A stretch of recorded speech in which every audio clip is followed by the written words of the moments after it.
اگر آپ خلافت راشدہ کے دوران پیدا ہو گئے ہوتے، موسٹ فارچونیٹ، موسٹ ایزی، دین قائم ہے، اللہ کے احکام جاری ہیں، سارا نظام وہی ہے، دی ہول اسٹیٹ کرافٹ وہ اسلام کی بنیاد پر کام کر رہا ہے، آپ ایک سٹیزن ہیں، آپ کے لیے تقرب بالنوافل کے درجے کھلے ہوئے، فرض تو پورے ہیں یہاں،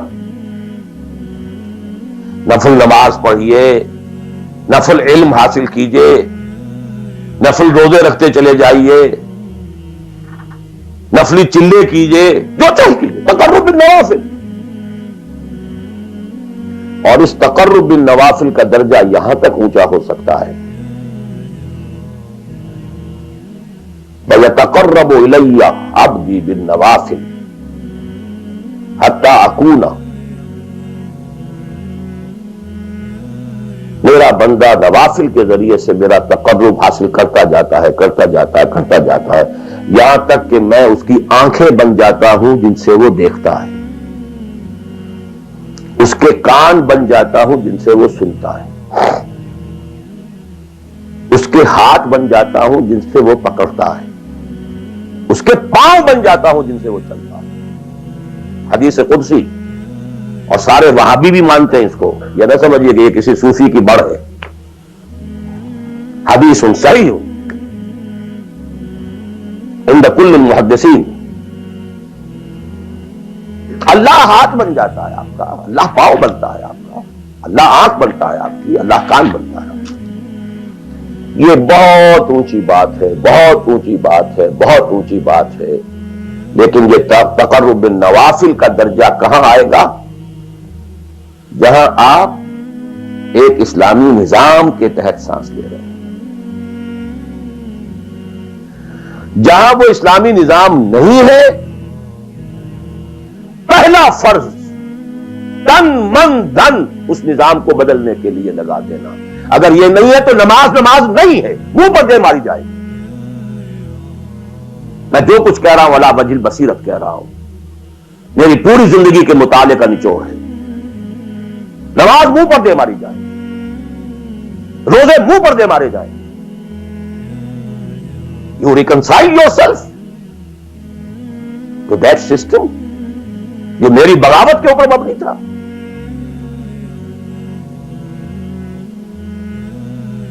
پہلا فرض یہ تن من دھن، you can not reconcile with that system, you can not accept that system. اس میں اپنے آپ کو اکوموڈیٹ کرنا، اس میں اچھے کیریئر تلاش کرنا، اس میں اچھی جائیداد بنانا، اس میں پیسہ جمع کرنا، اس میں اچھی سے اچھی بچوں کو ایجوکیشن تاکہ بہتر سے بہتر زندگی وہ بھی گزار سکیں، سب کا سب حرام، مطلقاً حرام۔ پہلا کام یہ ہے اپنی جان، اپنا مال، اپنا تن، اپنا دھن سب اللہ کے دین کے لیے خرچ کرو۔ سب سسٹمز لیول کے اوپر صرف جان کو باقی رکھنے کے لیے جو ناگزیر ہے، that is allowed, nothing more. This is the point, crucial point. اب ہمارے سامنے حدیثیں ہوتی ہیں اور وہ سارے فضائل کی کتابیں ہیں اور یہ ہیں جن کا تعلق اس ماحول سے تھا جبکہ دین قائم ہو چکا تھا۔ اس کانٹیکسٹ میں باتیں ہو رہی ہیں، نفل کی بات ہو رہی ہے اور قیام اللیل کی بات ہو رہی ہے، اور جو ہے ختم قرآن کی بات ہو رہی ہے، اور اگر فجر کے بعد بیٹھے رہے مصلے پر اور 2 رکعت پڑھ کر اٹھے جبکہ سورج نکل چکا ہے تو اب یہ اتنا اونچا سوال، یہ ساری بات، all these things become absolutely irrelevant. یہ deciding factor is دین غالب ہے، ٹھیک ہے، چلو نوافل کی طرف، قرات کی طرف چلو، جتنا آگے سے آگے یتقرب الی العبد بالنوافل، ورنہ تقرب بالفرائض پہلے فرض کرنے ہوں گے، اور فرضوں میں پہلا فرض جہاد ہے۔ Now please note this word, جہاد اصل میں اس جد و جہد کا جامع عنوان ہے your struggle against that system. لہذا انما المؤمنون الذين آمنوا بالله ورسوله ثم لم يرتابوا وجاهدوا باموالهم وانفسهم. Integral part of the definition of a مومن. اگر زندگی اس سے خالی ہے یا اتنی ہے بس جتنی ہو جائے نفل کے درجے میں، اصل وقت اصل دھارا بہ رہا ہے دنیا کی طرف، دنیا کے حصول کے لیے، جتنا پھیل سکیں، جتنا پھل سکیں، جتنا پھول سکیں، جتنی جڑیں گہری جما سکیں، جتنا کچھ اولاد کے لیے چھوڑ کر مر سکیں، جتنا اولاد کو زیادہ سے زیادہ دنیا کی سہولتیں دینے حاصل کرنے کے قابل بنا کر جا سکیں، ساری تو توانائیاں اور ساری قوتیں اور ساری صلاحیتیں اور سارے اوقات تو کپے ہوئے اس میں. اچھا آپ کو تھوڑا سا دین کا کام بھی، آخر دھوکہ تو اپنے آپ کو دینا ہی ہے نا.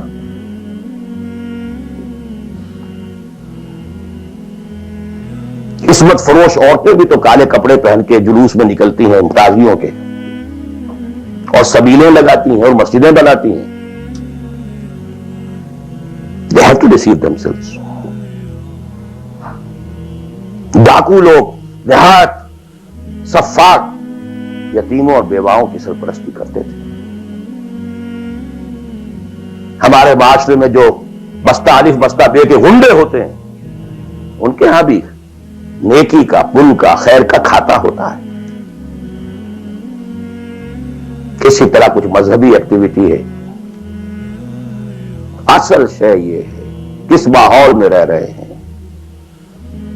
بہت خوش قسمت ہوتا میں اور آپ، پھر آپ اچھے سے اچھا پہنتے، کوئی اعتراض نہیں، اچھے سے اچھا کھاتے. قل من حرم زینۃ اللہ التی اخرج لعبادہ والطیبات من الرزق. خلافت راشدہ میں آپ رہ رہے ہیں، آپ حلال ذریعے سے کما رہے ہیں، آپ بہت اچھا کھائیے، بہت اچھا پہنیے، بلکہ اللہ چاہتا ہے کہ اس کی نعمت جو اس نے تمہیں دی ہے وہ تم پر ظاہر ہو. لیکن پلیز نوٹ دی کانٹیکسٹ. دین مغلوب ہو اور آپ اچھا پہننے اور اچھے کھانے کی فکر میں ہو. مجھے جملہ یاد آ رہا ہے حضرت ابو بکر کا رضی اللہ تعالی عنہ. تھوڑا سا مسئلہ ہوا تھا کہ لوگوں نے کہا کہ زکوٰۃ ہم دیں گے لیکن زکوٰۃ ریاست کو نہیں دیں گے، اپنے طور پر خرچ کریں گے. حضرت ابو بکر نے فیصلہ کیا ان کے خلاف جنگ کا. حضرت عمر جیسی شخصیت بھی مشورہ دے رہی ہے کہ دیکھیں نہیں، 2 فرنٹ پہلے ہم نے کھولے ہوئے ہیں. جیش اسامہ کو بھی آپ نے روکا نہیں کہ جائے، حضور نے تیار کیا تھا. پھر جو مرتدی ہو گئے، کسی اور کو نبی مان لیا، ان کے خلاف تو جنگ کرنی ہی کرنی ہے. لیکن یہ تو صرف نماز بھی پڑھ رہے ہیں اور یہ زکوٰۃ کا بھی انکار نہیں کر رہے، صرف ہمیں نہیں دے رہے ہیں. تو ان کے ساتھ ذرا مصلحت کا تقاضا یہ ہے کہ کچھ نرمی کی جائے. یہ بڑے پیارے الفاظ تھے. ایبدل الدین وانا حی. کیا دین میں تغیر کیا جائے گا جبکہ ابھی میں زندہ ہوں؟ خدا کی قسم اگر یہ حضور کے زمانے میں زکوٰۃ کے اونٹوں کے ساتھ ان کے باندھنے والی رسی بھی دیتے تھے، اور اب اگر یہ کہیں گے کہ اونٹ لے جاؤ رسی نہیں دیں گے، تب بھی میں قتال کروں گا، اور خدا کی قسم کوئی میرا ساتھ نہیں دے گا تو میں اکیلا جاؤں. اور اے عمر تمہیں کیا ہو گیا؟ تم جاہلیت میں تو بڑے سخت تھے، اسلام میں آ کر تم نرم ہو گئے ہو. یہ ڈانٹ ابو بکر پلا رہے ہیں عمر کو رضی اللہ تعالیٰ عنہ.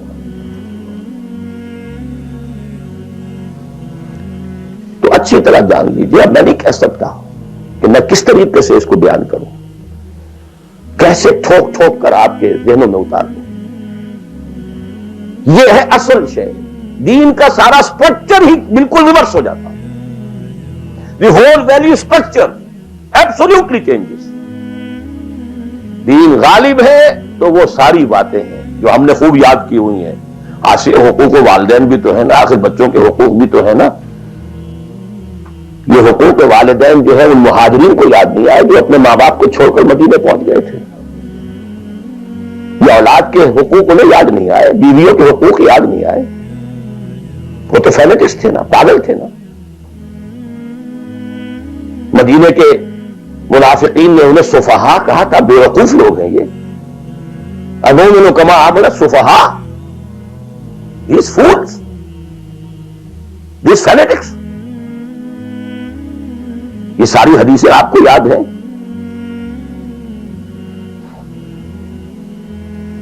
فرق ہے، اسلام غالب ہے تو مسئلہ کچھ اور۔